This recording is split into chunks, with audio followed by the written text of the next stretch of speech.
Conheça a nova geração de Smart Filters com a exclusiva tecnologia Triway da Aqualive. Purificadores que entregam a melhor versão da sua água, livre de cloro, vírus e bactérias, rica em magnésio e alcalina.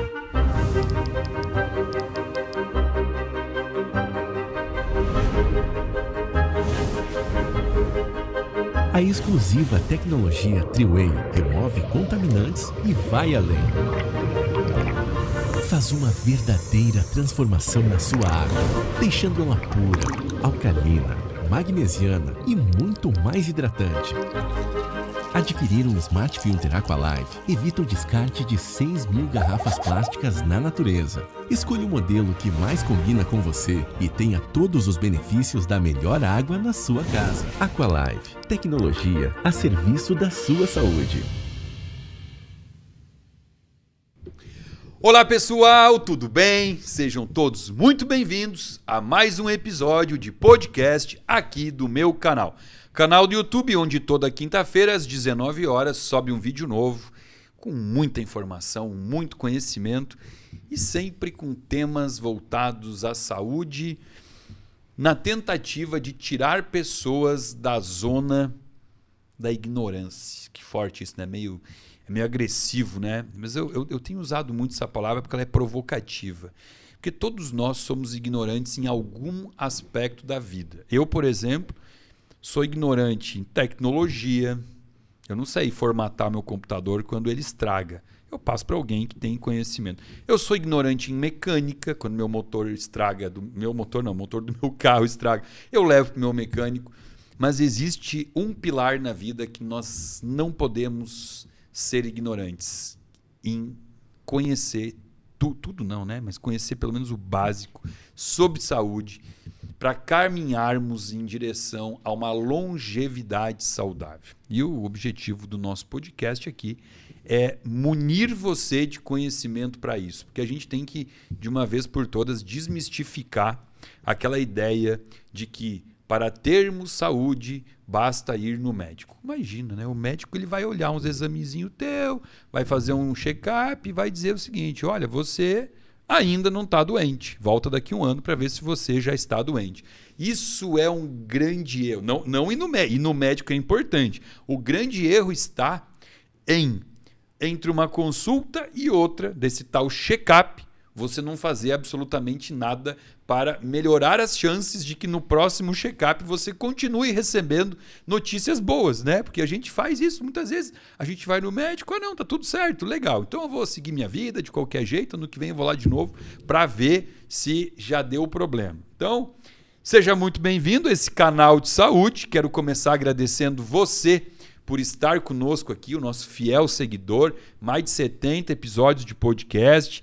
Um orgulho os números que nós já conseguimos aqui de visualizações, de likes, de comentários, e também agradecer quem está ajudando a tornar que isso seja possível. Dois grandes apoiadores que a gente tem aqui, Aqualive Group, a empresa de água que estuda, que pesquisa para levar uma água de qualidade, uma água de um bom pH, ou como o próprio CEO da Aqualive, o Sidney, diz, uma água que realmente hidrata. Com ele que eu aprendi que nem toda água hidrata, pelo menos não hidrata como deveria. Aqualive, gratidão por estar conosco desde o início aqui, e também a minha queridinha empresa de suplemento Essential Nutrition, que também está com a gente apoiando aqui desde o início. Essential, que é a minha marca escolhida. A minha marca não, né? Queria eu ser dono da Essential, que é a marca que eu escolhi para nutrir, suplementar as minhas células da minha família e dos meus pacientes. Então, gratidão imensa aos nossos apoiadores, a você, nosso seguidor. Eu estou enrolando um pouco para começar esse podcast, porque eu estou um pouco nervoso aqui, porque hoje é um daqueles assuntos que mexe em vespeiro, né? Mexer em vespeiro, gera hater. Ai, mas não adianta, nós vamos ter que fazer esse podcast, até porque esse nosso convidado aqui já estava virando uma lenda para acontecer esse encontro. Já fiz live com ele, é um amigo de longa data, é um cara que me inspira, inclusive ele nem sabe, vai descobrir aqui hoje, minha mãe é aluna do curso dele, minha mãe é fã dele. Então vamos trazer para os estúdios da ProHub Marcelo Horta, o padeiro, vou falar assim, ó, o padeiro funcional. Pode ser? Pode e deve. Agora padeiro e estudante de nutrição. Primeiro período, mas comecei. E vai ser em algum momento nutrição funcional. Mas hoje eu sou só o padeiro. Só? Tira esse padeiro. só, cara. Sou só padeiro. Só padeiro, Mas isso é uma desculpa excelente, Samuel. Eu falo um monte de coisa que os médicos, como você, falam, mas eu falo, olha, mas não fui eu que falei, foi Samuel, eu sou só o padeiro. Você joga bomba para os outros, né? Muito bem, só o padeiro. Eu quero ver depois como nutricionista, porque aí você vai ter uma responsabilidade. Hein? Aí talvez eu mude. Eu falo, ó, mas isso aqui quem falou foi o Samuel. Vai continuar jogando para mim. Só pela mesma parte, né? Marcelão, obrigado por estar aqui hoje, cara. Obrigado por agradeço. ter vindo do Rio de Janeiro para sentar nessa mesa comigo e para bater um papo de um assunto que você quase não gosta de falar, né? Eu gosto de falar de qualquer assunto, inclusive desse. Mas eu quero já dar um aspas aqui, um parêntese aqui para a gente começar. Eu estou diante de um cara que para mim é referência, que eu falo de você e das aulas, das coisas que eu aprendi com você o tempo todo. Então eu estou diante de um ídolo. Ou seja, se eu gaguejar, eu não sou gago, mas é nervoso, então já fica aí o perdão para... Quando gaguejar, não é nem se, é quando. Vamos fazer o seguinte, Alan, abre por favor a porta do estúdio, porque daí meu ego não vai caber aqui dentro com tanto carinho que eu recebo aqui, vai faltar espaço aqui. Pô, cara, sempre que a gente faz live você tem essa mania de bondade excessiva, sempre me enaltece, eu fico todo bobo aqui. Obrigado, gratidão. Não, mas é verdade absoluta.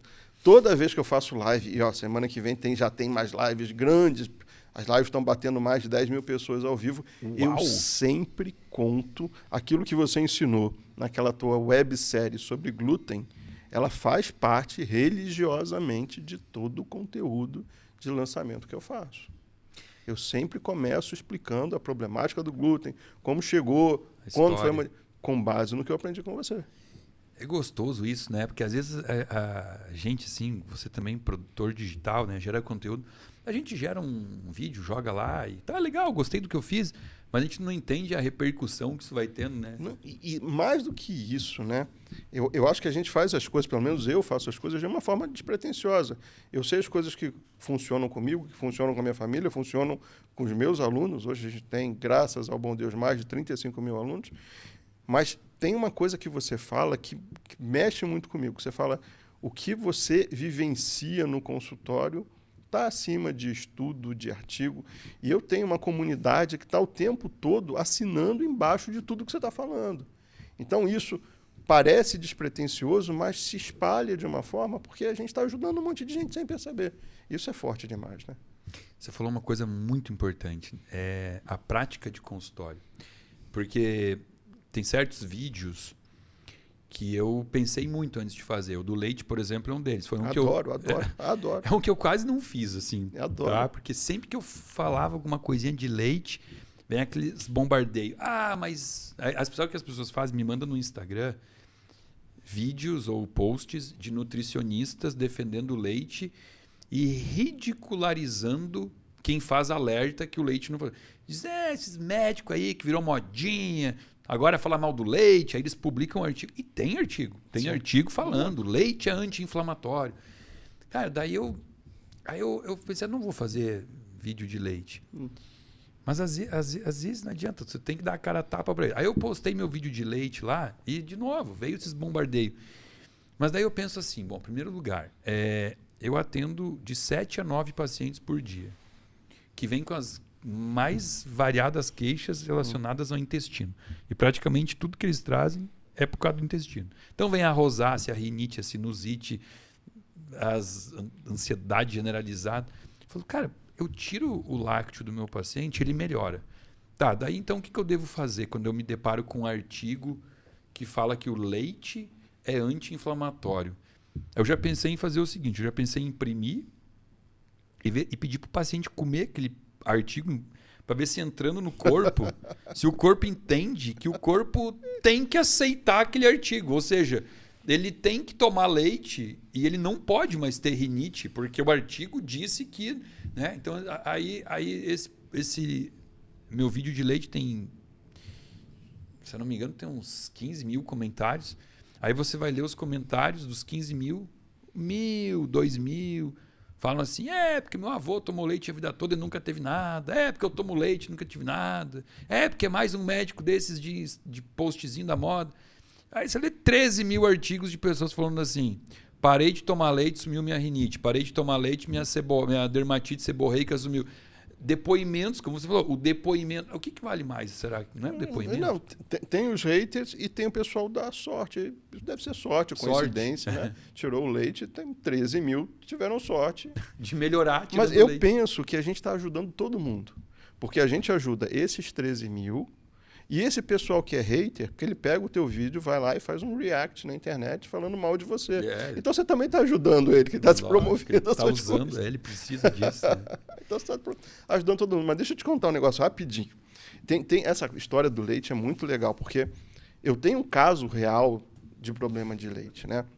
A Luana, minha filha, quando nasceu, eu sempre digo isso, eu devia pagar metade do colégio da Luana, porque a Luana faltava metade das aulas, porque ela ia, voltava com virose. Qualquer dia o apelido da minha filha ia ser melequenta, porque ela vivia melequenta. Ia e voltava para a escola.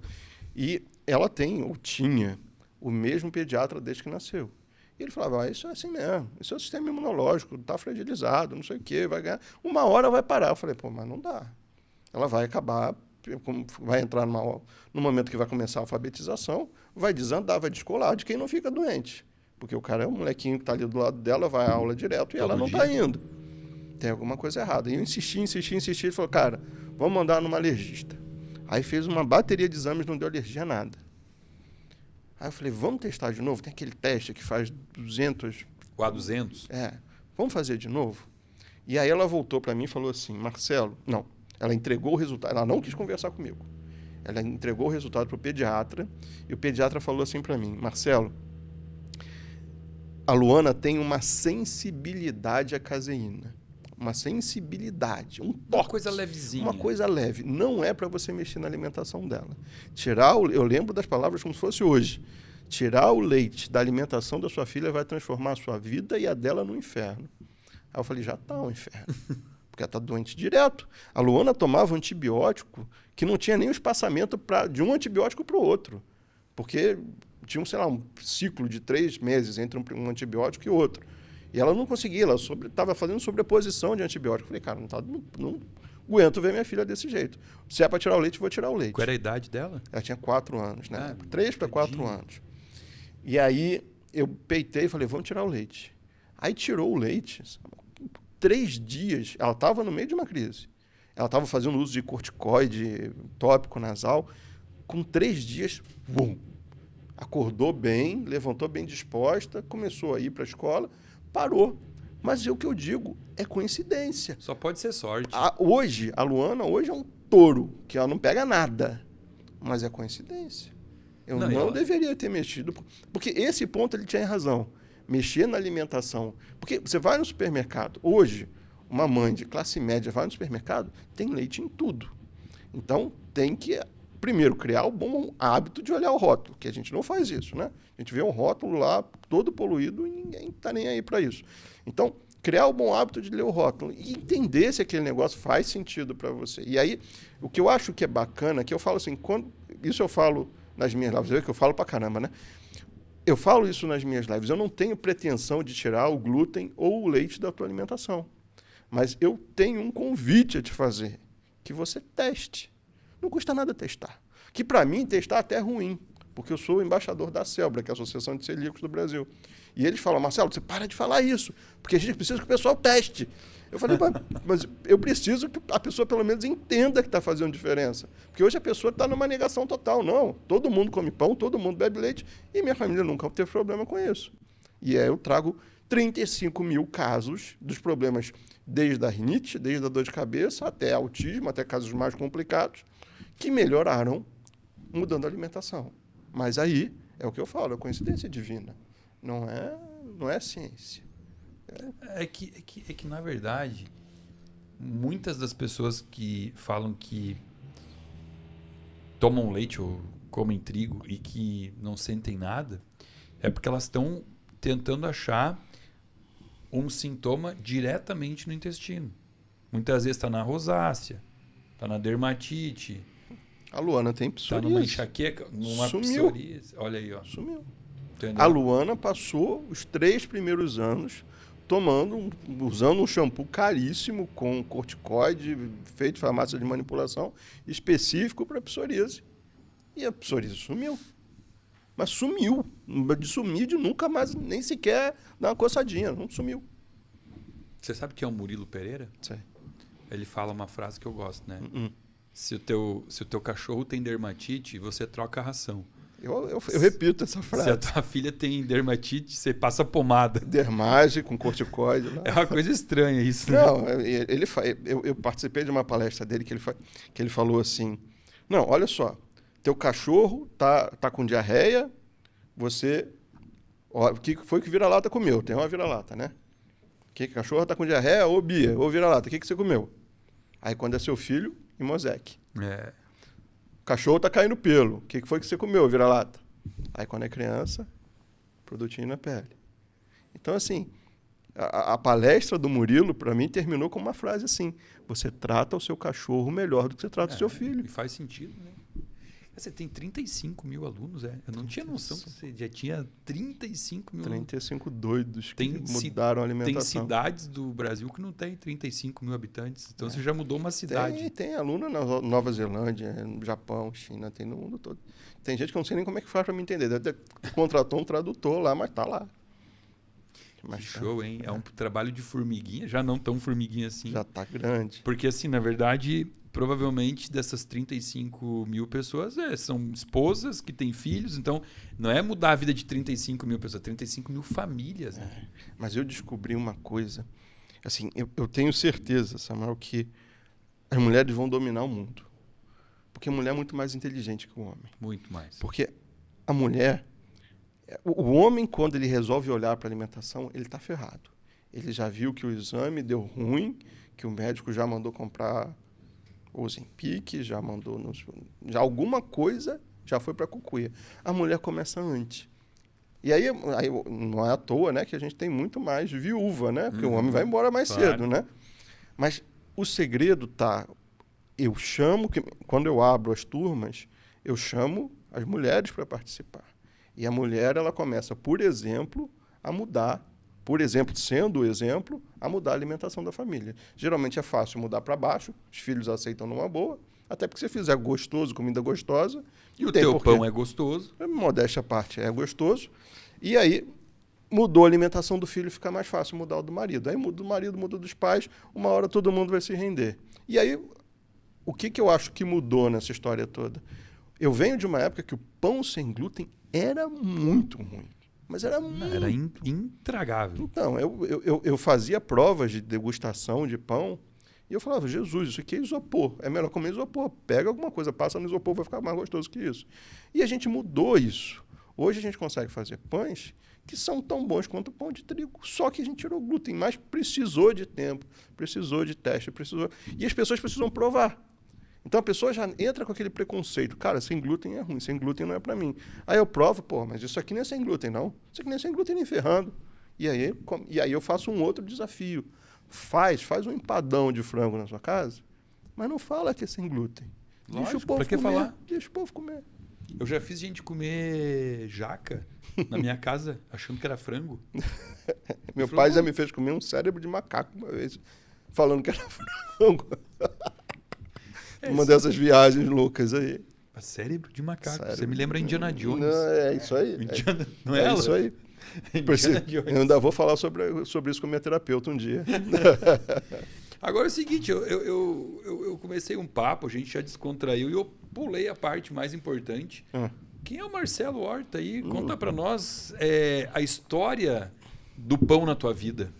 Eita, mas essa Abrevia. história é confusa. Essa história é meio confusa.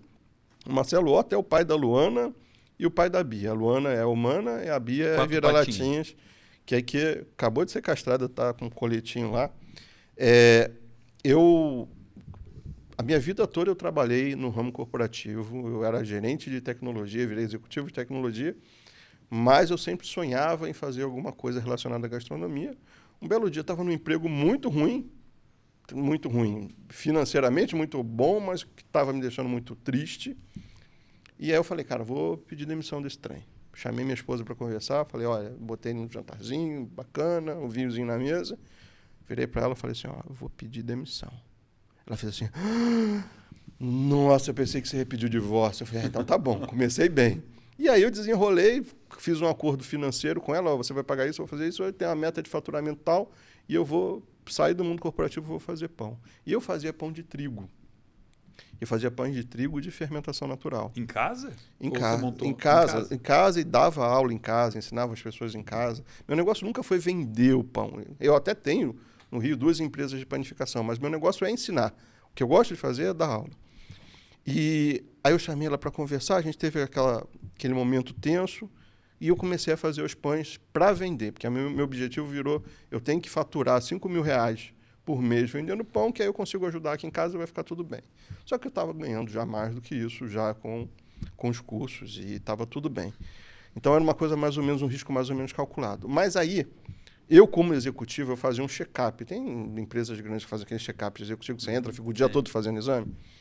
E aí já tinha sido detectado o Hashimoto. E aí o médico falou... Peraí. Hashimoto. O que é Hashimoto? Vamos explicar. Você... Tá bom, eu explico. Eu posso explicar da farinha, da manteiga... Hipotireoidismo de Hashimoto, né? Uma doença autoimune que ataca a tireoide. A minha tireoide não funcionava mais, nada, zero. E até então estava tudo bem. Era só o Hashimoto e ninguém tinha falado sobre glúten comigo. Aí eu fazia o exame anualmente e no próximo exame, no exame seguinte que eu fiz, apareceram 12 nódulos na minha tireoide. Aí já mudou, o negócio já mudou de figura. Aí o médico que estava cuidando de mim já mandou para um cirurgião, que mandou para uma nutricionista, que mandou para endócrino, que fez uma liga lá, não sei como é que chama, quando uma junta médica. E aí foi uníssono. Todo mundo falou assim, cara, você tem que tirar o trigo da sua vida. Eu falei, como assim? Trigo? Os médicos falaram isso pra você? Os médicos todos falaram. Mas você foi nos médicos bons, cara. Não, mas E aí foi muito estranho. Eu falei, vocês estão de brincadeira comigo. Eu larguei meu emprego para virar padeiro e vocês estão falando que eu tenho que tirar. E aí eu conversei. E aí eu, não satisfeito, comecei a procurar outra nutricionista, outro endócrino, outro cirurgião. E eu falei, isso não pode, é um complô isso com o trigo. Eu tô chocado, cara, com o que você tá falando, porque eu nunca vi um médico endocrinologista fazer a relação de uma doença autoimune com o trigo. Você foi num médico muito bom. Falou. E aí, quando ele falou... E aí tiveram coisas que aconteceram ao mesmo tempo. Ao mesmo tempo, quase ao mesmo tempo, eu já fazia os meus pães em casa e eu sempre estava atento a pessoas que estavam vendendo coisas de panificação. Alguém que estava fechando uma padaria, alguma coisa assim.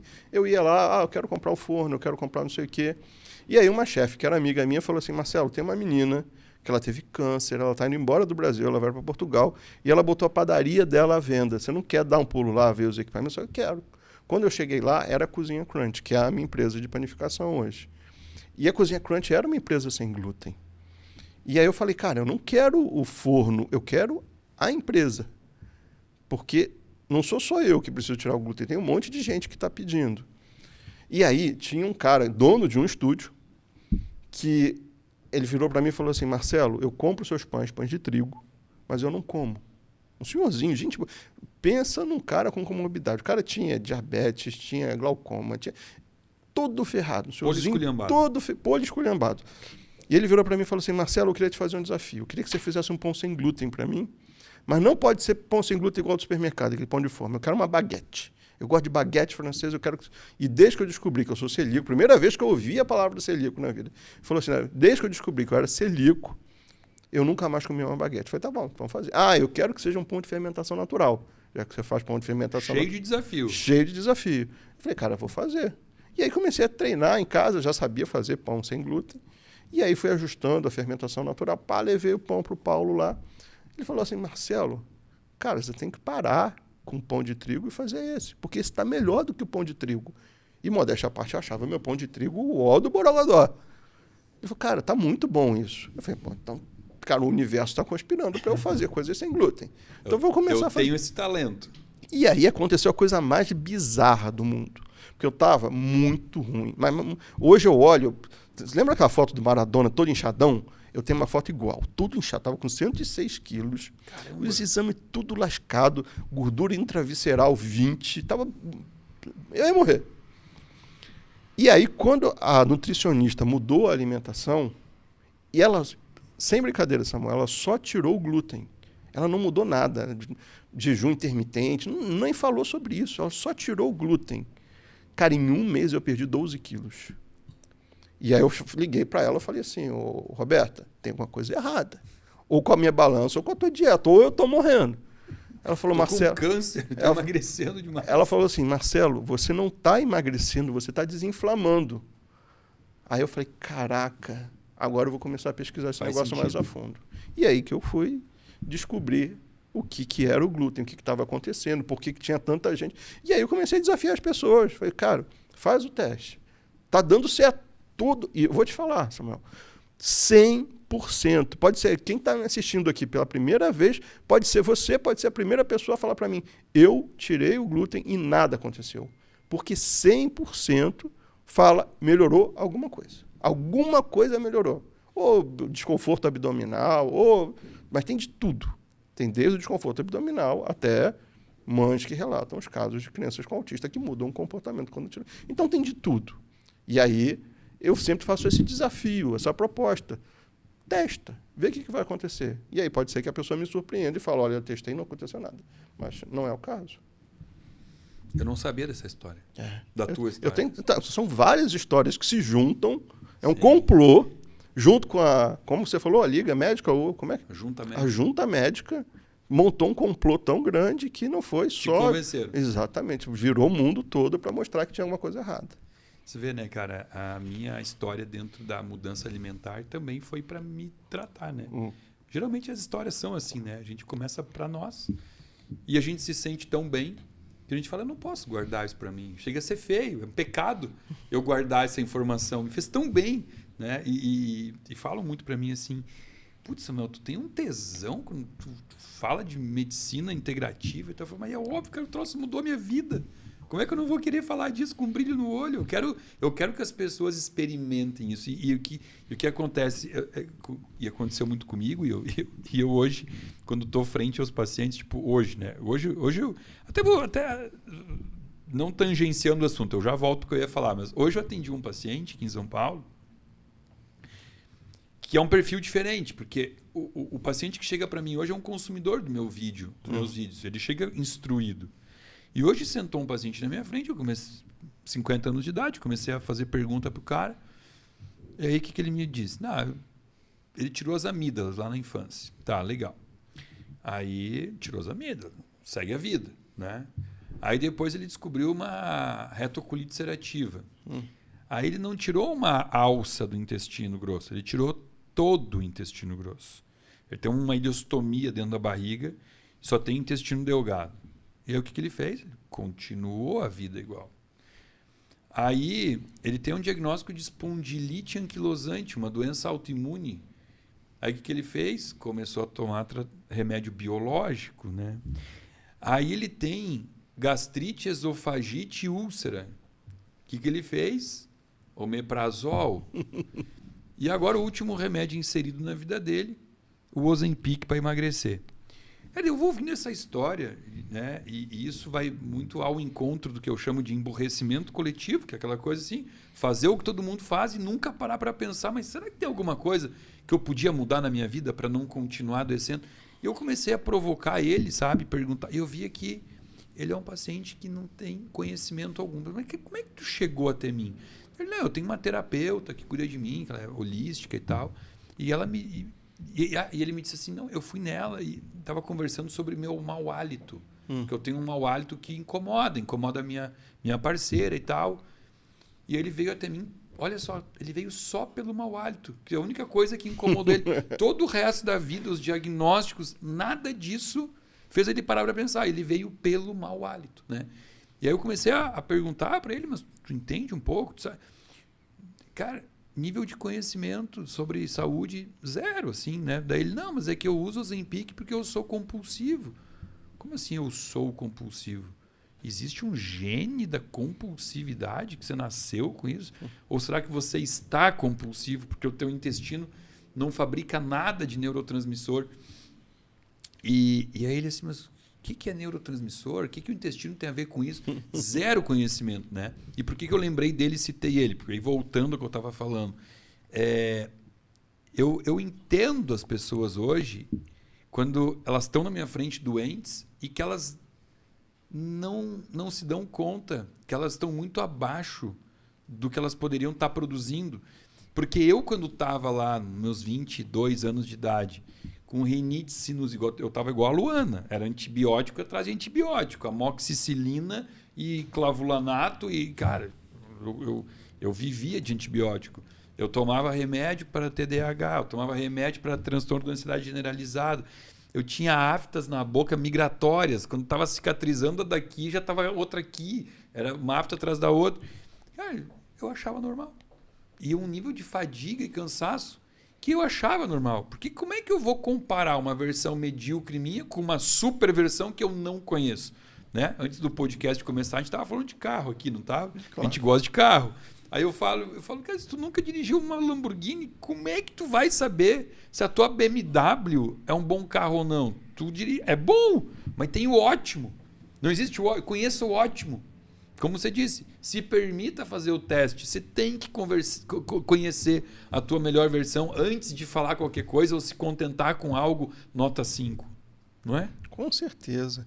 E eu acho que é muito legal dessa... Eu não sei se dá para chamar de nova medicina integrativa.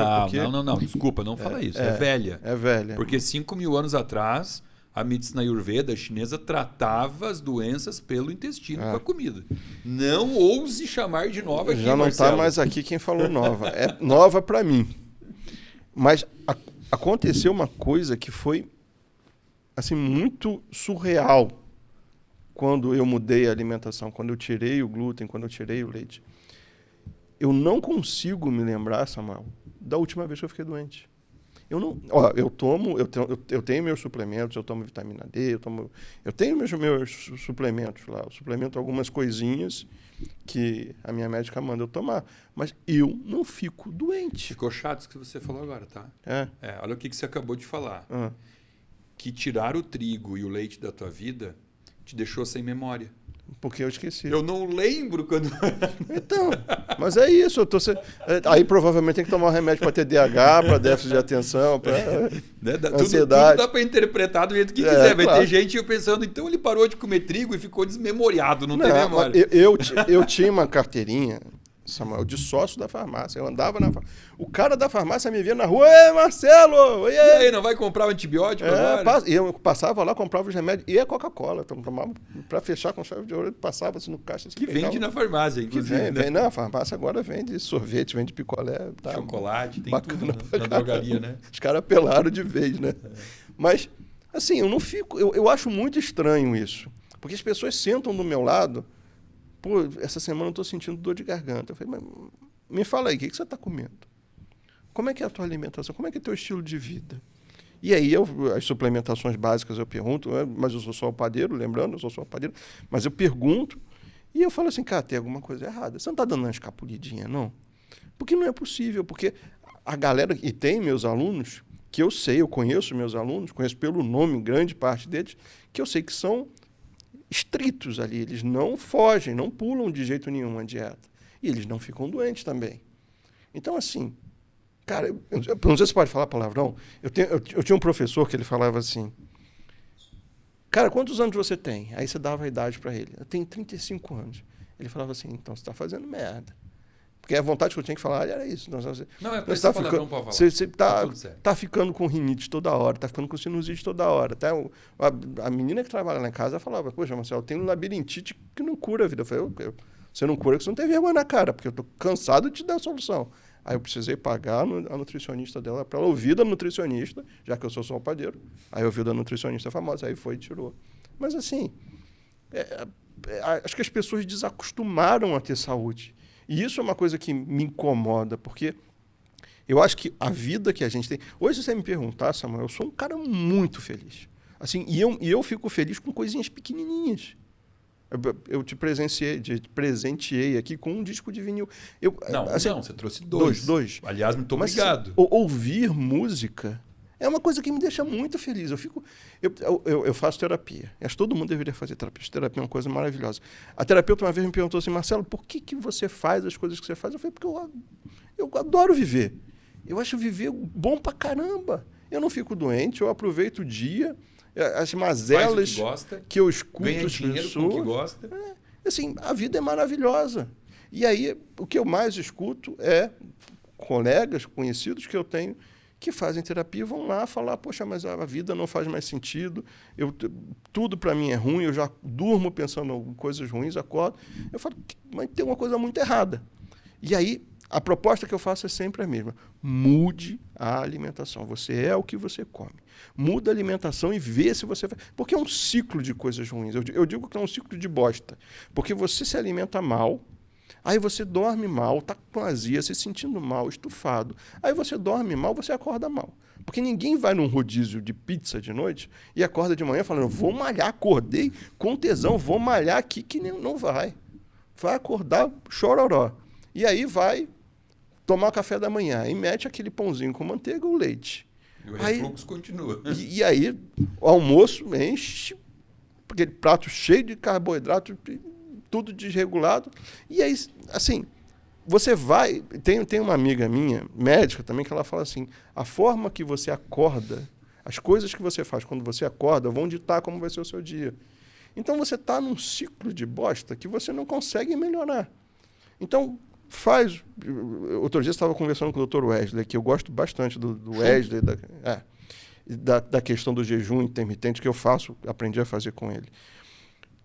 Você já faz o jejum intermitente, já dorme de estômago vazio, acorda com uma outra energia, acorda com uma outra cognição. Aí quando você acorda diferente, você está disposto a fazer exercício. E aí quando você faz exercício, você não quer comer porcaria. Você vira o ciclo ruim para um ciclo bom.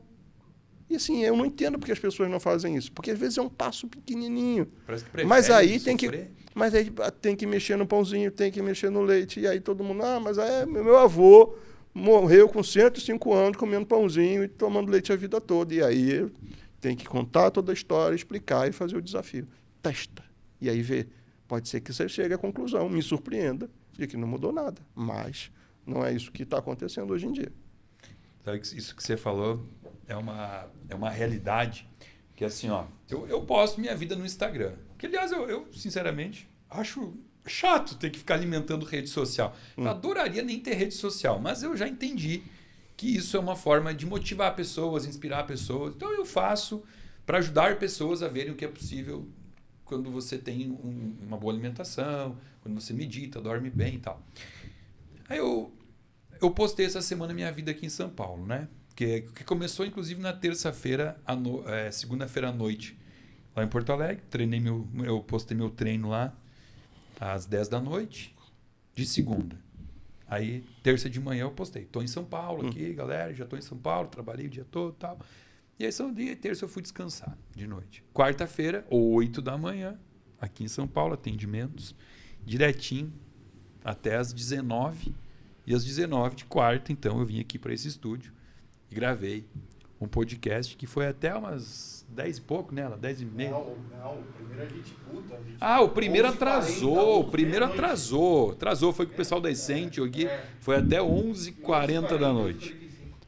Aí eu postei o finalzinho, 11h40 e tal. Fui pro hotel, uma duchinha. Fui descansar, né? Quinta de manhã, 8 da manhã, de novo no consultório, atendendo até às 19h. Foi ontem. Aí vim aqui, a gente gravou falando sobre álcool, um podcast incrível, que estava tão bom que a gente gravou 2 horas e 10 de podcast. O assunto estava maravilhoso. Aí fui pro hotel, também cheguei quase meia-noite e tal. Hoje de manhã postei, tô chegando no consultório, 8 da manhã, terminei os atendimentos e cá estou com o Marcelo. E as pessoas falam, cara, mas de onde é que tu tira tanta energia? Eu falo, eu nasci abençoado, de certo é isso, né? Cara, só que paralelamente a isso, eu também vou postando minhas comidas, eu posto meu jejum. Se você viu e achou tirou a tua própria conclusão, que eu tô aqui, essa hora, tô com energia. Por que você não faz o resto tudo que eu faço, que eu posso? Por que você não copia a minha comida? Por que você não vive a minha vida do jeitinho? Não, ele quer comer tudo do jeito dele, mas quer colher diferente, né? Que é o que as pessoas fazem. Elas querem plantar uma árvore de laranja, mas tirar limão da árvore. Não sai, né? Você vai colher o que você vai plantar. E aí você falou de sistema imunológico. Eu até vou contar uma coisa. O que aconteceu? Quando começou a pandemia de Covid, porque assim como você, eu também não tenho uma boa memória. Eu não tenho. Porque eu não lembro quando eu fiquei doente a última vez. Então minha memória deve ser ruim. Deve ser falta de glúten. Ou é porque faz muito tempo que eu não fico doente. Aí quando começou a pandemia de Covid, 2020, né? Começo lá, março de 2020. Cara, ninguém sabia muito bem o que ia acontecer, mas existia um terrorismo como se a Covid-19 fosse um vírus letal e mortal, né? Porque todo mundo morria disso aí. E eu estava acreditando nisso. E aí, como eu estava em Porto Alegre, e eu sei que em Porto Alegre, por questão de frio excessivo no inverno, as UTIs lotam de pessoas com pneumonia, com doenças pulmonares graves. Aí, o que eu fiz? Vou falar um troço que eu nunca falei aqui ao vivo, cara. Ao vivo, não. Nunca falei em rede social, mas vou falar. Vão me chamar de louco. Eu falei, cara, eu não vou esperar para pegar essa Covid no invernão, porque vai que eu preciso de um tubado, não vai ter leito para mim. Aí, os primeiros amigos meus que pegaram Covid me escreveram, cara, peguei Covid, velho. Eu fui na casa deles. Um deles ainda, eu passei a mão, o dedo dentro da boca dele e lambi a saliva dele. E ele, tu é louco? Eu falei, cara, eu quero pegar isso aqui, velho. Eu quero pegar logo para me imunizar agora, para não pegar isso no meio do inverno. Vai que eu preciso de um tubar e não tem. E todo mundo me achou louco, né? Eu fui tentando pegar. Resumindo, não consegui pegar a Covid, né? E aí entra essa questão. Mas será por quê? Será que é porque eu tenho... Coincidência. Eu tenho uma proteína a menos na minha célula que não permite que... Coincidência. Cara, o sistema imunológico... Nós temos um sistema imunológico maravilhoso. A gente só não deveria destruir ele, né? Só que aí o que aconteceu? Paralelamente a isso, e aí eu vi as mortes de Covid, porque sim, pessoas morreram. Samuel, como é que você fala que não mata? Não, calma. Eu ia no supermercado com o tal do fique em casa, né? As pessoas em casa, os estabelecimentos fechados. Aí eu ia no supermercado e eu sempre fui não é apreciador, eu sempre fui um observador de carrinho de supermercado. E eu sempre achei estranho que as pessoas colocavam nos seus carrinhos. Mas na pandemia, eu fiquei horrorizado, porque se já era estranho o que eu via, cara, era estranho vezes 3, porque se era um fardinho de cerveja, no Fique em Casa, era um carrinho de cerveja, caixas de vinho, comida congelada, coisas processadas. Eu falei, o que as pessoas estão querendo fazer com o seu sistema imunológico no momento em que mais precisa de imunidade? Estranho, né? Aí depois fala, não, mas esse Samuel, o Marcelo, tem sorte de não pegar uma gripe, um Covid. Coincidência, acho que é coincidência. Não sei. Você me lembrou, falando de supermercado, de uma coisa que o Murilo fala também, que eu acho muito emblemático hoje. A Cozinha Crunch, ela fornece produtos sem glúten para hospital, para escola. Que show, cara. E a escola da minha filha não é minha cliente, mas tá tudo bem. E aí eu vou lá buscar minha filha na hora que ela está saindo e eu vejo as crianças lanchando. E aí me vem a frase do Murilo, que o Murilo, alguém perguntou para ele, eu não lembro quem foi, numa entrevista, os 3 piores alimentos para se consumir. E ele fala da bolacha, do biscoito recheado. Fui eu. Foi você? Pode ser. Foi no meu podcast. É alguém que eu assisto, então provavelmente foi você. E viralizou esse nugget, depois espalhou. Nossa, mas assim, eu fiz química. A minha primeira formação foi química. E assim, é fato, a bolacha tem uma quantidade de conservante de antifúngico que é uma tonelada incompatível com a quantidade de, se é que dá para chamar de ingrediente de comida que tem ali, porque não tem nada, né, de ingrediente. Então, assim, e aí você vai numa cantina da escola, as crianças estão todas comendo bolacha. E aí as crianças começam a ficar doentes, aí começa a ter um monte de virose. E aí o que está fazendo? Porque a gente está começando a fazer tudo errado. A gente fala na política, as crianças têm que ter conscientização política já na escola. As crianças têm que aprender idiomas quando estão pequenininhos. Mas tem que aprender a se alimentar pequenininho também. E aí vem a questão forte, para mim é forte, que é a questão do exemplo. Porque quando a gente faz em casa, os filhos repetem. E assim, a minha filha, ela não sabe a diferença entre farinha de trigo e uma mistura de farinha sem glúten. E para ela está tudo bem. Ela acostumou daquele jeito e ela não... Hoje, provavelmente, se você der alguma coisa com trigo para a Luana, e já aconteceu, ela foi numa festinha, outro dia, fiquei sabendo disso há pouco tempo, minha esposa escondeu isso de mim. Ela foi numa festinha e aí voltou reclamando que estava com dor na barriga, pediu... A Luana, quando ela está passando mal, ela fala assim, eu quero um saco de água quente para botar na barriga. Eu falei, tá, comeu alguma coisa que eu não devia. E aí eu descobri, olha que coisa maravilhosa, a indústria alimentícia se superando. Eu descobri que a Luana comeu um miojo de café da manhã. Sabor café da missim lamen, sabor pão com manteiga. O brasileiro tem que ser estudado, a gente não tem dúvida disso. Mas assim, escapou. Não sabiam que a Luana não consumia, até porque a Luana não é celíaca. Sim.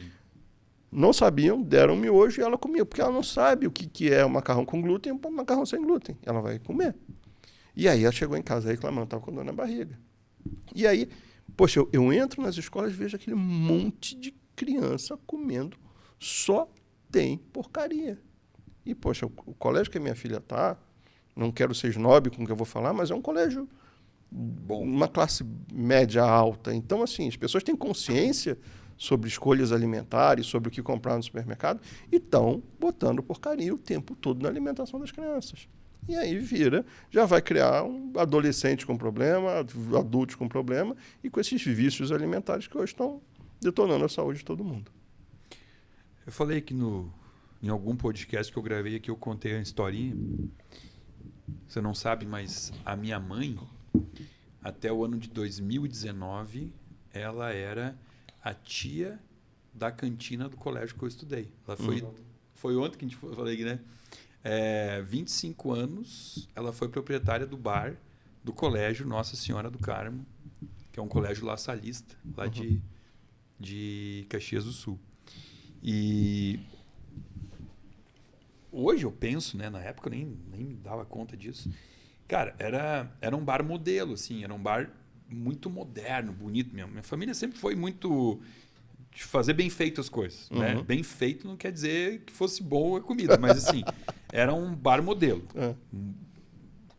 Muito bem desenhado arquitetonicamente, era inclusive o bar mais bonito da cidade. Grande, porque um colégio de 3.000 alunos, eu acho, mais ou menos isso. Aí tu olhava assim, devia ter de bar. Cara, deixa eu ter uma noção aqui. A gente está falando talvez de uns 15 metros ou mais. Uns 20 metros de balcão, de bar. Então, tu olhava por trás do balcão, de cima a baixo, prateleiras com muita coisa. Hoje eu paro para lembrar, né? Não existia nenhum alimento. Nenhuma opção alimentícia. Né, de alimento. Era produtos alimentícios, mas nenhum alimento. Porque assim... Na parte do balcãozinho ali, onde ficavam as bandejinhas, 1000 folhas, nega maluca, pão de queijo, pastel folhado, pastel frito. Aí depois, o que mais vendia lá eram umas mini pizzas, que inclusive eu comia alucinadamente. Minha mãe comprava pronta, de um cara que fazia para todos os bares de colégio. Era uma pizza numa massinha fofinha, tipo de pão, pré-cozida, que daí ia no micro-ondas 20 segundinhos. E aí ele tinha de 4 queijos, coraçãozinho de galinha, milho, calabresa, chocolate preto e chocolate branco, né? Eu pegava de 4 queijos e eu não fazia no micro. Eu fazia na chapa da torradeira de cabeça para baixo, para o queijo ficar com aquela crostinha. Gratinar. Exatamente. Aí ela fazia torrada, ela fazia cachorro-quente, que era meu pai que fazia o molho de cachorro-quente. Vendia muito cachorro-quente. E fazia hambúrguer também na chapa. Então essas comidinhas quentes eram tudo, né? O hambúrguer era desses congelados, dessas marcas normais.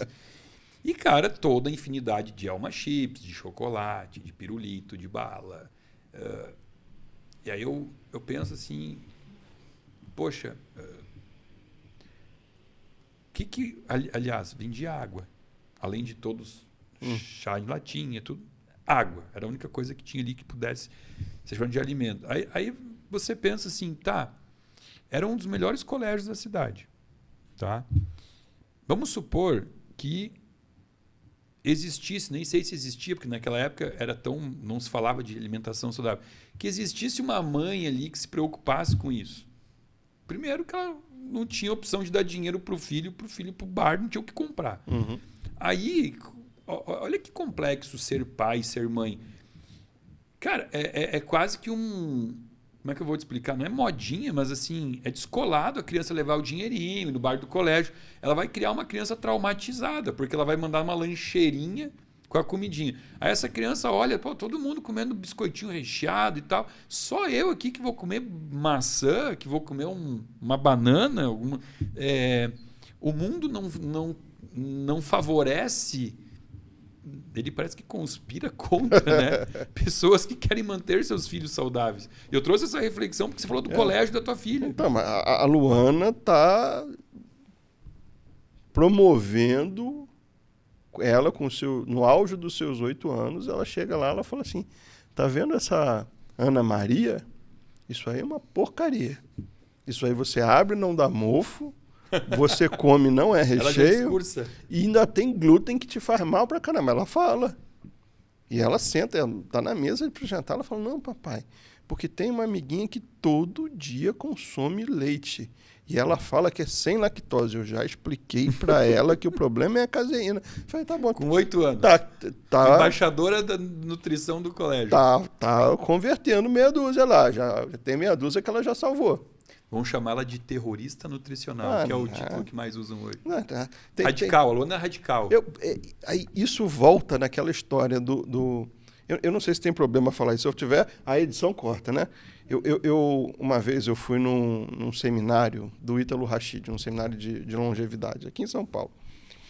E aí, esse seminário foi muito legal, porque quando eu cheguei lá, vários médicos que eu acompanhava me conheciam. Falaram, Marcelo Horta, você não sei o que, eu faço o seu pãozinho, pá. E eu comecei a me sentir, né? E sem contar que era um negócio para médico, e eu era o único padeiro. Então todo mundo me chamava de doutor. Eu falei, minha mãe aqui ia chorar e tudo, né? Todo mundo me chamando de doutor. Mas o que é legal? A gente tinha, ou teve naquele momento, um monte de médicos reunidos, médicos que são influentes na nossa sociedade, ouvindo uma palestra central de um senhor chamado Tom O'Brien, não sei se você já ouviu falar, que é o cara que mais fala sobre glúten. Então, assim, nesse momento a ficha caiu. Eu falei, caramba, um monte de médico famoso, reconhecido, ficaram 2 dias num evento grande ouvindo a palestra central, que era um cara falando sobre glúten. Eu não estou tão maluco assim. E aí, quando eu saí de lá, o Ítalo falou para mim, cara, você ficou com a mochila mais pesada. Porque agora você entendeu que os caras que estão aqui também estão falando a mesma coisa. Só que antigamente você fazia sem entender, agora você entendeu, e agora você tem que fazer do jeito certo. E aí, quando eu botei isso na cabeça, eu falei, pô, agora eu tenho argumentos, porque antes eu tinha só as evidências. Eu tinha as pessoas que mudaram a alimentação e começaram a colher coisas boas. Mas agora eu tinha uma bagagem, e isso, de novo, bate naquele ponto dos vídeos que você fez, que corroboraram muito com isso. Eu tinha uma bagagem para mostrar para a pessoa o que estava acontecendo.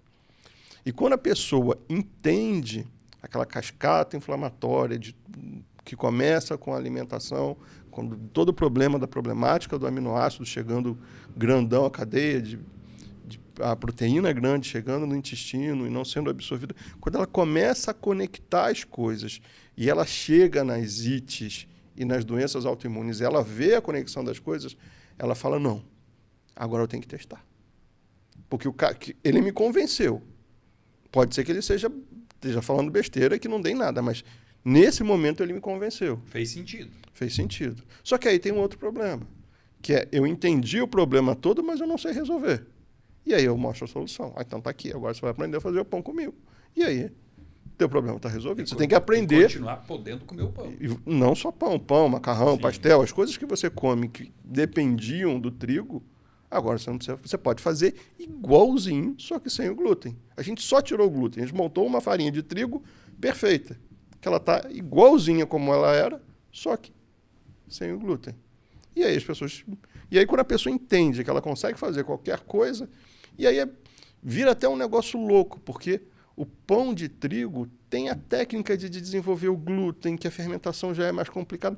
O pão sem glúten, como não tem glúten, que é justamente o complicador do pão de trigo, faz com que fique mais fácil. Então, era um problema, porque o sem glúten do supermercado era inacessível, caro, ruim, mas agora eu consigo fazer em casa bom, bonito e barato. Resolveu o problema. E aí, agora, até para cada desculpa, para cada problema, você pode me arrumar uma desculpa. Eu tirei todas as desculpas, tirei todas as muletas. E agora? E aí a pessoa faz. E aí faz, muda e não volta mais atrás. Você trouxe uma coisa, um assunto que a gente não pode deixar passar aqui. Primeiro, questão da fermentação natural e o que isso, como isso impacta no trigo. Que eu já quero falar sobre isso, mas vamos lá. Muitas pessoas, e você já ouviu falar disso, falam assim, não, realmente, quando eu tirei o trigo, minha barriga desinchou, aquela sensação de dispepsia e tal. Mas quando eu vou para a Europa, eu até como pãozinho no hotel e eu não sinto isso, né? E elas pensam que o trigo de lá, então, ele é um trigo não modificado, né? A gente sabe que trigo não modificado, o povo Hunza lá, talvez, ainda tenha um trigo ancestral, se é que tem. Não tem. Né? Nem existe mais no mundo. Você sabe que eu fiz, só te cortando rapidinho, eu fiz um podcast essa semana com o pessoal de um projeto social que eu apoio no Rio de Janeiro, que é da Igreja Católica da Arquidiocese do Rio.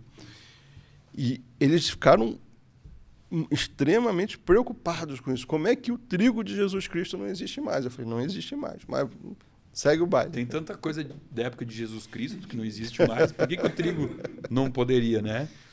E, não, mas eu não era para me cortar. É você que vai falar. Por que na Europa as pessoas, por mais que o trigo seja modificado e tal, e ele não é saudável, não dá para dizer que é saudável, mas a gente fala, ele é muito menos ruim.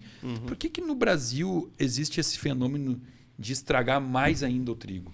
Então, tem um monte de coisa aí no meio que a gente tem que analisar todo o contexto, né? Eu tive há pouco tempo em Portugal. Primeiro, a gente entende que o glúten ele está lá e vai chegar danoso no nosso intestino do mesmo jeito.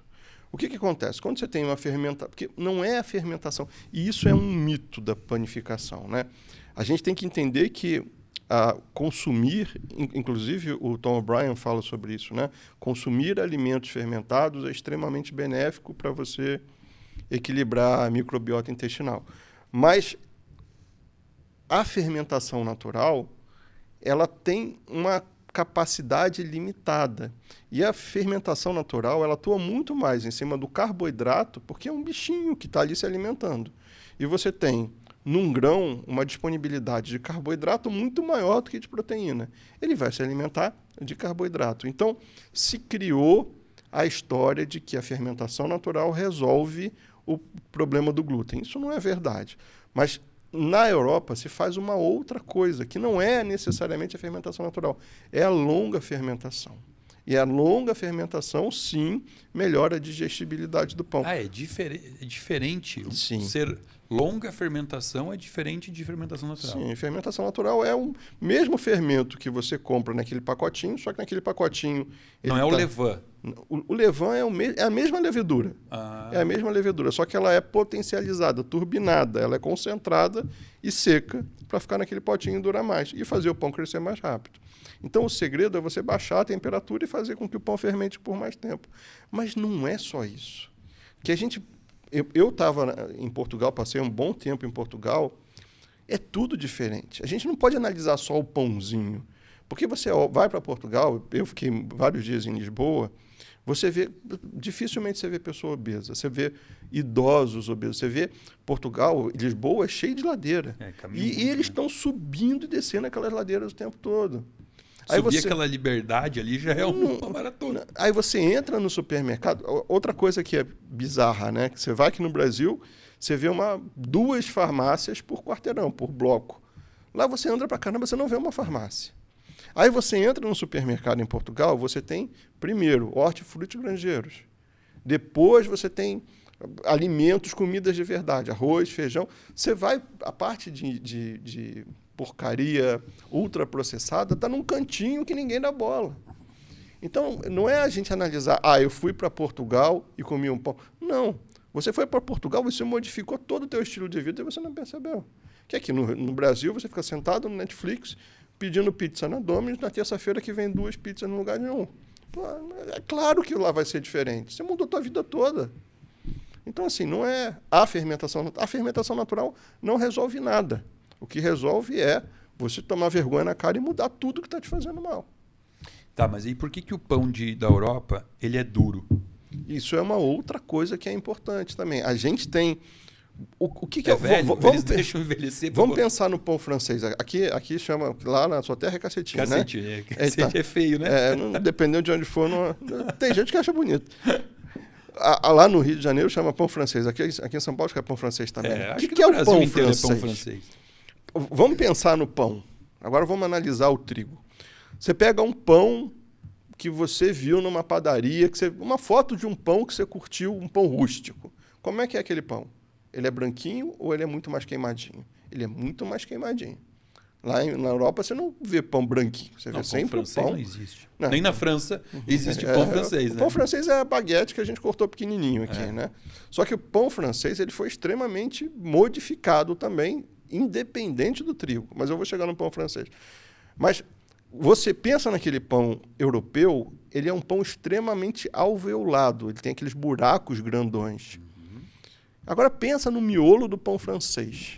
O miolo do pão francês é quase que um algodão doce, é uma maçaroca pesada. Se você cortar quente, então ele gruda assim e não separa mais. Então, o pão que a gente tem como referência, que o nosso cérebro entende, que você clica lá e dá um coraçãozinho, que você gostou daquela foto. Você não dá aquela foto para o pão francês, você não curte a foto do pão francês na internet. Por mais que você goste de pão francês. Então, eu entendo que, mesmo que de uma forma subconsciente, você entende que aquele pão mais queimado, mais fermentado, é melhor para a sua saúde do que o pão francês. Agora, qual é o pão? O que é o pão francês? O pão francês, primeiro, para ele ter aquele miolo que parece um algodãozinho, ele precisa bater muito glúten. Só que se você bater muito glúten, você aquece o glúten e o glúten começa a deteriorar e aí você tem o glúten que não mantém o pão em pé. Então, você precisa manter a temperatura baixa. Então, a primeira coisa, o pão francês é feito com uma farinha muito ruim, a pior farinha do mundo. Por quê? Porque tem que ser acessível. Não adianta fazer um pão francês de R$5 que ninguém vai comprar. É baratíssimo, né? Um pão francês custa R$1. Quando caro, custa R$1. Mas você tem que fazer, para ficar muito barato, você tem que fazer com um ingrediente não tão bom. Então, o padeiro pega... Padeiro não, que hoje... A grande verdade é que as padarias nem fazem mais pão francês. Compra congelado, né? Exatamente. Por quê? Porque acelera mais ainda o processo com ele congelado. Mas... se fosse feito como deveria ser feito, uma farinha de péssima qualidade que entra com um negócio chamado melhorador de pão, que é um bromato misturado com mais glúten e mais amido. Então, você tem mais glúten adicionado.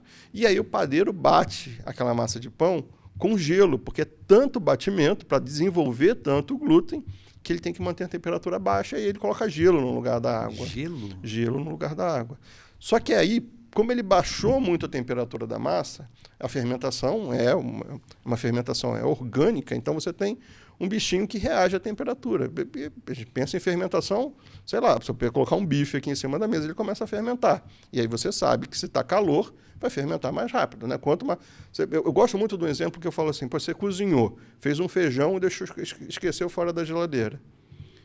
Fez um feijão e arroz. No dia seguinte você acordou, você vai falar, o arroz está tranquilo, o feijão você vai ficar, opa, porque o feijão fermenta mais do que o arroz. Se tiver quente, você vai ficar mais preocupado ainda. Caramba, estragou com certeza. Porque você sabe, mesmo que ninguém tenha te ensinado, que temperatura alta faz com que as coisas fermentem mais rápido. Então, o que você faz com o pão francês? Coloca numa estufa. Então, o fermento, que lá na Europa fica trabalhando 8, 12 horas, que o pão é feito num dia e assado no outro, aqui é feito desde o descongelamento até ele estar assado em 15 minutos. Então, você tem um trigo, um glúten, que está extremamente extremamente pior e com uma quantidade muito... O trigo que a gente... E você falando, né, é ridículo isso, né? Falar do glúten para você que me ensinou sobre o glúten. Mas vamos lá. A gente já tem uma quantidade muito maior no cruzamento, na parte quando a gente fez as cruzas, a hibridização, falei certo? Do trigo. A gente já aumentou 400% a quantidade de glúten. E aí, quando você vai para o pão francês, ele tem mais glúten adicionado, justamente para aguentar aquele tanto de porrada. Então, assim, o pão francês é o ó do borogodó, é a pior situação do mundo. E aí o brasileiro vai com pão francês, com a manteiguinha, com leite com Nescau. E é o café da manhã que a gente toma todo dia. A gente não.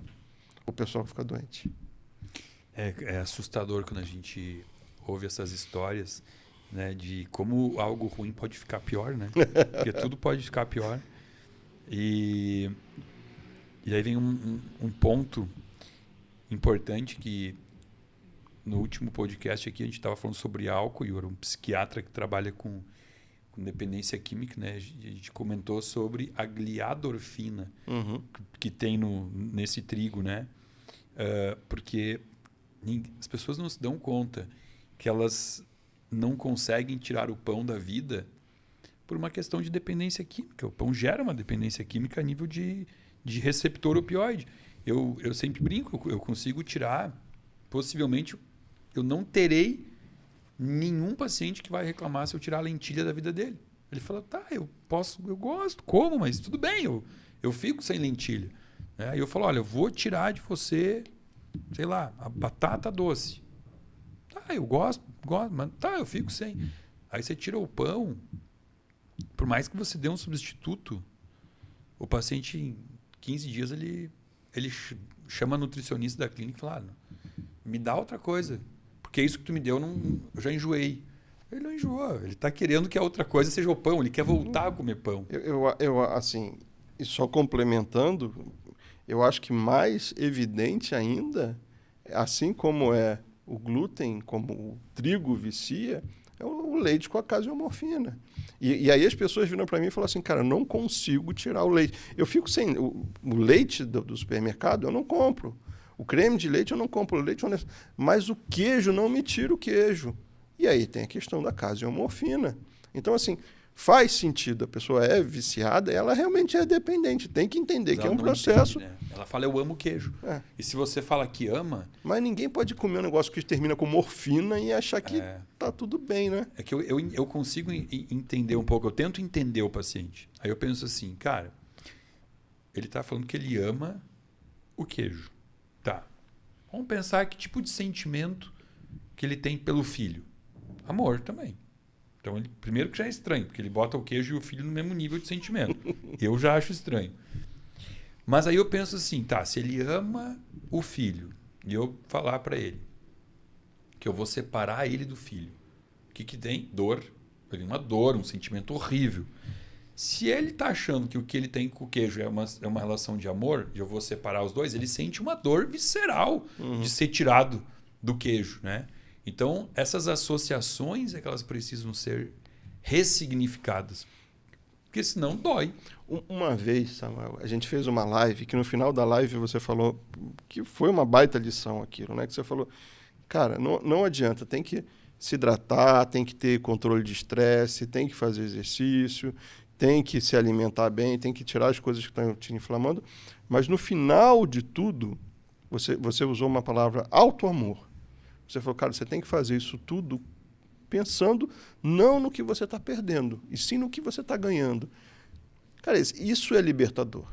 Porque quando você pensa, poxa, eu estou ficando doente, eu estou perdendo qualidade de vida, eu estou vendo que a população está envelhecendo, e a gente tem os Blue Zones, todo mundo envelhecendo com boa qualidade de vida, então é factível que eu consiga ter longevidade com saúde.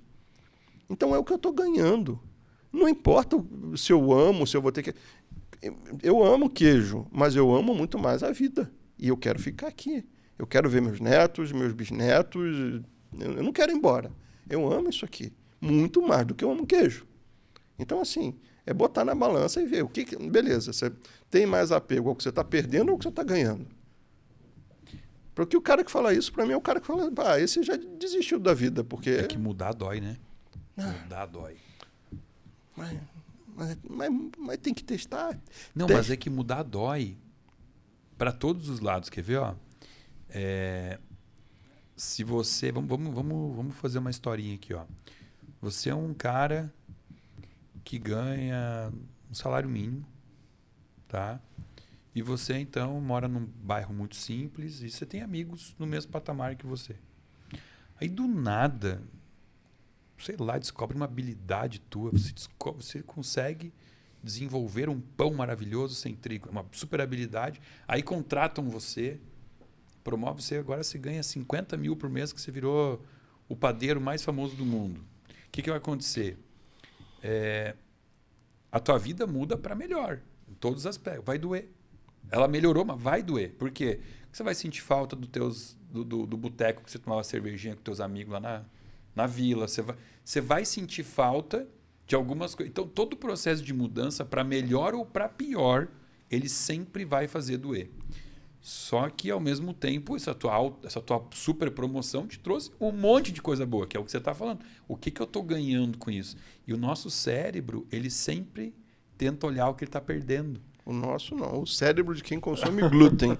O meu não é assim. O meu já entendeu que... Cara, eu não vou embora cedo. O intestino saudável traz mais clareza mental. Então fica mais fácil de pensar. As mulheres da minha família são todas centenárias. Os homens geralmente vão embora cedo. Eu vou quebrar a regra. Eu vou quebrar a regra. Mudar é por amor ou dor. Mas por isso que eu fico brabo com o homem. Por isso que eu falo que a mulher vai dominar o mundo. Porque o homem vai, faz o exame de sangue, descobre que está diabético e aí muda.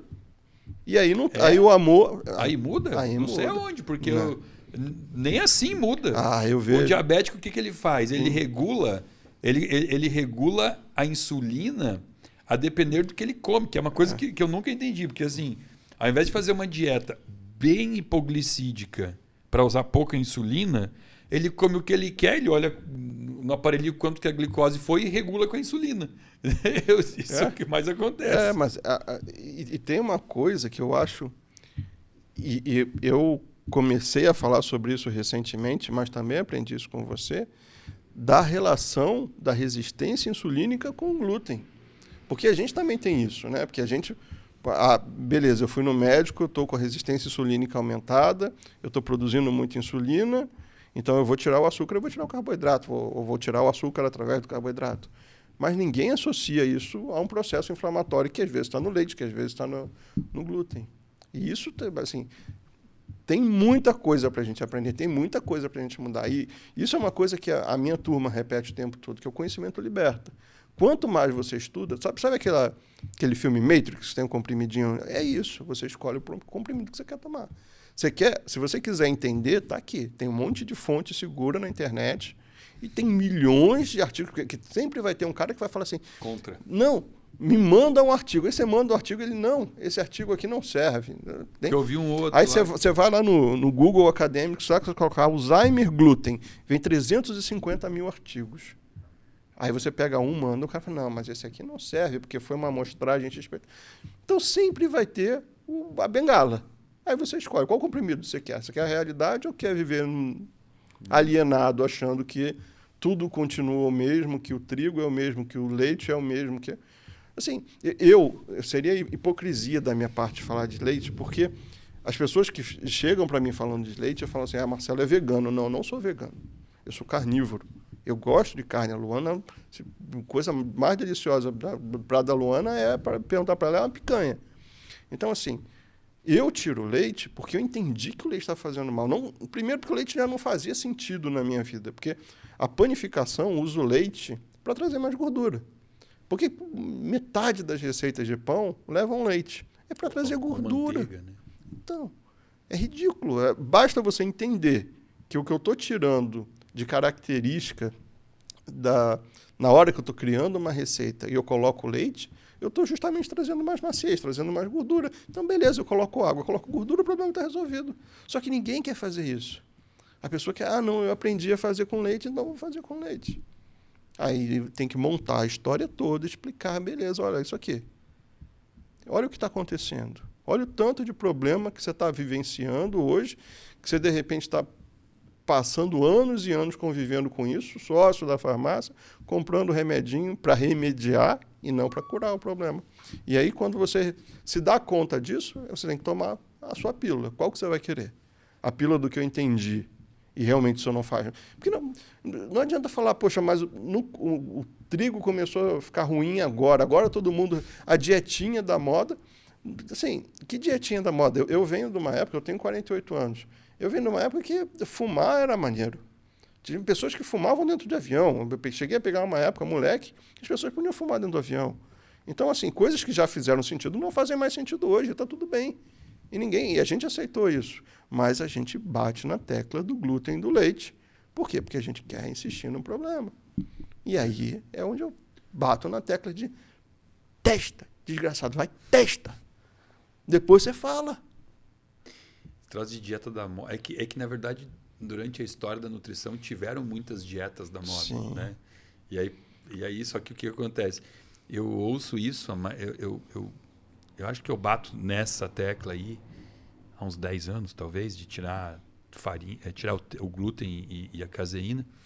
E há 10 anos eu ouço que isso seria mais uma das dietas da moda. Há 10 anos já passou a moda. Né? A moda tem um, né? Tem um cume ali. 10 anos, né? E as pessoas que tiraram esse tipo de alimento das suas vidas e perceberam esses benefícios, cara, numa década, acho que veio para ficar. Acho que não tem moda nisso, mas sempre vai ter o carinha lá do contra lá. Só que assim, o que é legal e por que o hater é legal? Porque eu coloco lá, eu faço um post falando dos problemas do glúten, o que acontece, papapá, pipipi. E aí entra meus alunos. Não, eu mudei, melhorou isso, sumiu isso, meu marido parou de peidar. Até isso as mulheres escrevem lá. E aí vem um e fala, não existe embasamento científico, isso tudo está problematizando o glúten, isso é terrorismo nutricional. Eu não faço nada. Eu deixo ele apanhar sozinho. Porque tem 35 mil pessoas dando porrada nele, então eu deixo ele se lascar. E aí eu me divirto com os comentários, né? Você é inconsequente, você não sei o quê, você é irresponsável, você está prestando um desserviço com esse tipo de comentário e tal, e o cara tá lá. Eu também não me defendo, porque o Adriano e o Fernando, eles brincam, né? Que a gente já tem os próprios advogados no YouTube, são os nossos advogados, que é o nosso público que provou, sentiu, viu que fez diferença e ficam indignados quando vem alguém lá e tenta chamar isso de terrorismo nutricional, né? Inclusive, o meu vídeo... Olha só, a gente está gravando isso aqui hoje, que é sexta-feira. Nesse exato momento tem um vídeo meu sendo publicado no YouTube, hoje, sexta-feira, entrou às 19 horas, falando sobre o que é terrorismo nutricional e radicalismo, né? Porque... Como é que eu vejo isso? Quem usa esse tipo de terminologia são pessoas que se sentem confrontadas, né? Porque tu fala que beber álcool faz mal, que fala que comer comida inflamatória faz mal, e eles comem isso. Então eles se sentem incomodados, e está tudo certo, pode se sentir. Só que aí eles chamam médicos assim, sei lá, eu falo, cara, existe o certo e o errado. O meio certo, o meio errado, eu não conheço. Ou é ou não é. Né? Então, assim, tu quer comer? Tu come. Mas não vem com o discurso de que comer na frequência que você está determinando é o saudável e que fora disso é o radicalismo. Porque daí, quem determina é a própria pessoa. Ela que determina qual é a linha que divide o radicalismo do equilíbrio, do não sei o que. Ela fala, não, olha só, eu como saudável, mas não sou radical. Tá aí. Qual é o conceito de ser radical ou não ser? Ele fala, tem um que vai dizer, não, eu como saudável durante a semana, mas final de semana eu como o que eu quero. Daí vai ter outro que vai dizer, não, eu como saudável de segunda a sábado, mas domingo eu como o que eu quero. Cada um tem o seu conceito para não se sentir uma pessoa inconsequente. Né? É estranho isso. Não, e a gente cria coisas que, na minha cabeça, soam louco. Porque a pessoa vai, faz uma reeducação alimentar, começa a praticar exercício, controla o estresse, dorme direitinho, se hidrata pra caramba e aí faz o dia do lixo. Aí eu falo, meu Deus, o que leva uma pessoa a mudar tudo que é importante e se sujeitar a um negócio que se chama dia do lixo? Pô, se é lixo, é lixo. Tá aí, tá um nome. Igual uma lixeira. Mas tem gente que precisa disso. E assim, a minha nutricionista, ela fala, as pessoas, dependendo até do que estão comendo, têm níveis de consciência diferentes. Então, assim, se o cara está naquele processo de morfina, vício, dependência, se alimentando mal, numa rotina que vai no McDonald's, passa 10 minutos, está com fome de novo, e está comendo, e está achando que está tudo bem, essa pessoa não tem nem capacidade de raciocinar. Então, e eu falo isso, não é brincadeira. A minha capacidade cognitiva mudou. Eu hoje me sinto uma pessoa mais inteligente. A alimentação influencia nisso. E a gente tem hoje, e o Cícero Coimbra falou pra caramba sobre isso, a gente tem um aumento exponencial de casos de autismo e déficit de atenção. O que está acontecendo? Vai falar que é modinha? Porque quem quiser justificar e falar, não, está tudo bem, sempre o cara vai ter um ponto. Mas alguma coisa está acontecendo, porque a gente nunca teve na história tantos casos de crianças com autismo, com déficit de atenção como a gente tem agora. A gente tem que olhar porque tem alguma coisa errada. A cada 10 pessoas que procuram um neurologista, você sabe quantas são diagnosticadas com TDAH? 10, 9, não, 8. 14. 14. Sim, porque os 10 vão lá e recebem o diagnóstico. E aí algum vai falar assim, mas o meu irmão também é assim. Daí ele fala, então ele também tem o diagnóstico. Então é um diagnóstico por tabela. Entendeu? É incrível. Então, TDAH é... Inclusive, eu estou chegando num nível de ficar preocupado, porque, assim, cérebro de criança, adolescente, é um pouco complicadinho, é diferente. Eu acredito que a gente vai chegar um momento, se é que já não chegou, que um adolescente de 12 anos vai se sentir excluído por não ter um diagnóstico de TDAH num grupo de amigas onde todas têm e todas tomam Venvance. Ela vai começar a dizer, mas só eu não tenho isso. Ela vai se sentir mal por não estar tomando um remédio para melhorar o seu nível intelectual, porque é assim que é vendido. Você vai ficar um gênio. Eu acredito que vai ser um problema você ter essa exclusão social. Por isso, eu bato tanto na tecla da importância da mulher que vai dominar o mundo, porque ela entendeu isso tudo, ela tem muito mais consciência, muito mais responsabilidade, e ela dá o exemplo. Então, mulher que está assistindo a gente hoje, a tua mochila está mais pesada, porque a mulher ela faz esse papel muito bem. Ela institui uma disciplina racional e ela consegue mudar a história. Sabe que lá em casa não é assim, cara. Lá em casa, é você que manda. Eu que... Eu só falo sim, senhor. Lá em casa eu tenho uma coisa que é assim, ó. Eu chego em casa e falo, hoje eu vou comer o que você fez. Hoje eu vou lavar essa louça aqui. Não quero nem saber o que vou lavar. Eu gosto de chegar mandando, entendeu? Hoje eu vou passar pano no chão aqui, quero ver alguém dizer que não. Não, eu também faço. Não, hoje o jantar... Eu que mando em casa. Hoje o jantar é comida japonesa. Por quê? Porque eu gosto. Aí a Luísa vira assim, você gosta do que eu gosto. Não, comida japonesa. Que é o que ela vai prefere. brigar à toa? Comprar briga perdida? De jeito nenhum.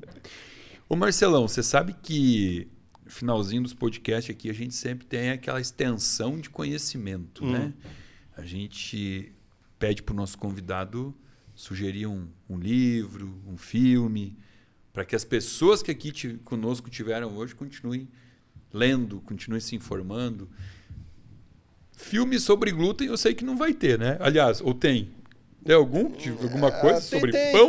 Tem uma série no Netflix muito interessante que fala que não necessariamente sobre pão, entra nesse assunto também, que é aquela sobre longevidade, sobre Blue Zone, como viver até os 100 anos. Mas tem um monte de documentário agora no Netflix que fala sobre alimentação e sim, tem algumas coisas. Tem a Indústria da Dor, você já viu esse? Já vi. Nossa Senhora, muito esse bom. Todo mundo deveria ver. Mas tá ainda no Netflix, eu acho, Eu né? acho que tá.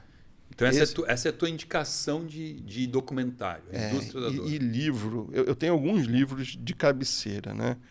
Eu tenho certeza que você vai concordar comigo, que eu já ouvi você falando isso, que é a Barriga de Trigo. Eu sabia, isso é muito previsível. É previsível, né? Eu sabia que você ia trazer o William Davis aqui na mesa. Eu sabia, eu não só leio, como eu faço todo mundo ler esse livro. E que inclusive eu ia ficar chateado se não fosse esse o livro que você indicasse. Mas a Denise Carreiro tem um livro de glúten que também me ajudou pra caramba no começo. Da capa preta com cinza, É, aquele? glúten, toxicidade, sintomas e reações. Esse livro é muito bom também. Tem muita coisa boa, assim. Basta querer aprender e estar com a mente aberta. O Barriga de Trigo eu sei que tem na Amazon. A gente sempre bota o link abaixo aqui. Aí o Adriano bota aqui para nós. O da doutora Denise não tá na Amazon. Mas esse documentário que você falou é muito bom também. Tá no Netflix. Agora, falando de documentário, antes de finalizar aqui. Você já teve um orgasmo alguma vez assim na vida só assistindo televisão? Só olhando para a telinha? Não. Não, eu tive um ano passado. Qual? É que eu não vejo muita televisão. Não, eu tive, não sei se foi ano passado ou foi esse ano. O primeiro orgasmo que eu tive na vida só olhando TV. Eu estava assistindo um documentário que chama Você é o que você come, que são 22 irmãos gêmeos. Você viu esse? Eu já vi, que Viu? eles colocam para fazer dietas, Isso, um é vegano, o isso, outro... E aí tinham 2 irmãos gêmeos que eram consumidores contumaz de queijo.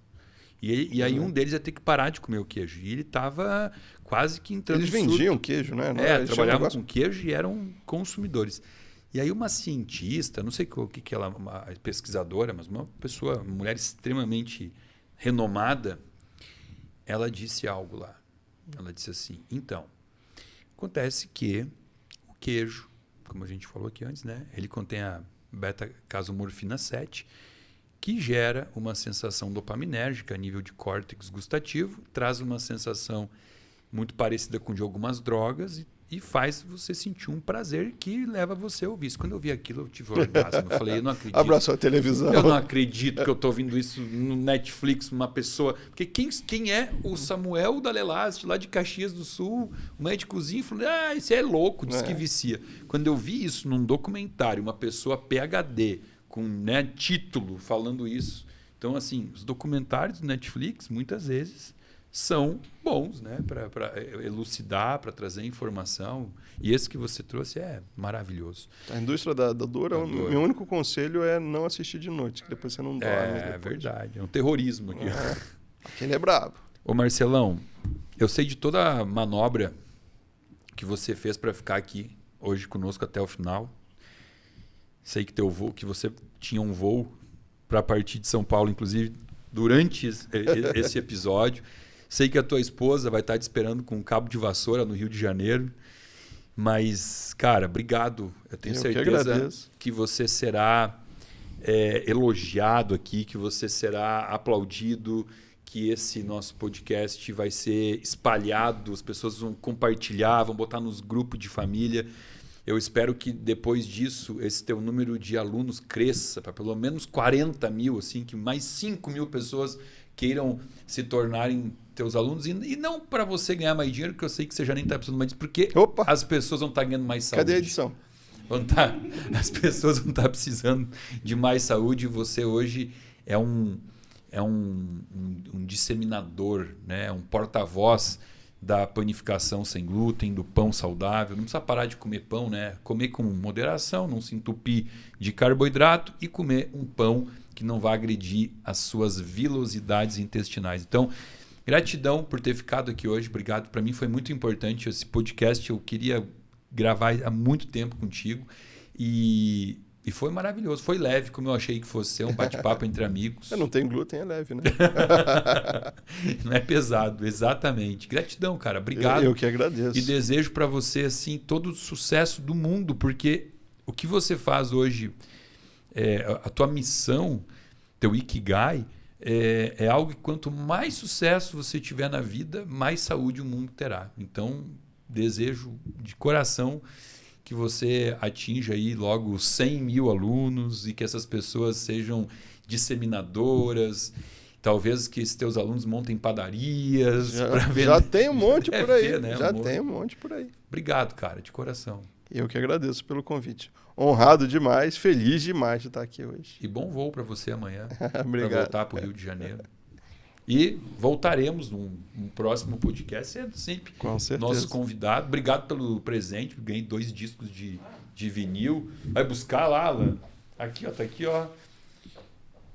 Ele descobriu que eu sou um apreciador de música da maneira antiga, né? Ganhei 2 disquinhos aqui.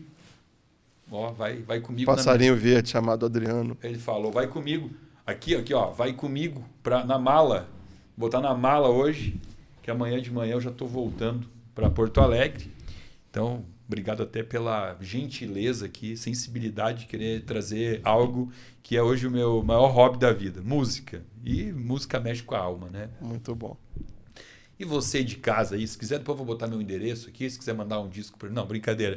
Eu quero agradecer você por ter ficado comigo aqui até o final, conosco até o final, para esse bate-papo. E quero muito o seu depoimento aqui, o seu comentário. O que você achou sobre isso, sobre o nosso bate-papo?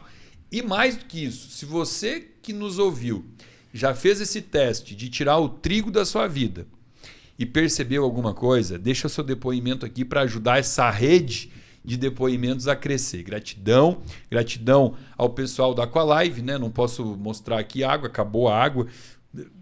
Preciso me hidratar durante o podcast, mas obrigado Aqualive Group por estar conosco aqui a cada episódio, ajudando a trazer as pessoas, ajudando com o estúdio. Eu gravei quase que 80% dos nossos podcasts, tudo em Porto Alegre. Os nossos convidados de lá praticamente se esgotaram. Tem alguns que tem que voltar para o segundo episódio, mas agora a gente está aqui explorando em São Paulo. A ProHub está aqui, né? O Alan até essa hora aqui com a gente, desde de manhã trabalhando. Então é todo um movimento para fazer com que esses episódios possam acontecer, e os nossos patrocinadores, eles estão de parabéns porque eles não deixam a gente na mão. A Essential, gratidão também por apoiar essa ideia desde o início, quando eu inventei que eu ia querer uma mesa, 2 microfones para poder trazer pessoas aqui. Mandei lá o projetinho para a Essential, de pronto já mandaram aprovação, estão sempre com a gente. Então, obrigado a todo mundo que faz com que seja possível esse nosso projeto aqui do YouTube. Marcelo Horta, então vamos lá, vamos dar tchau para a nossa plateia. Até logo, pessoal.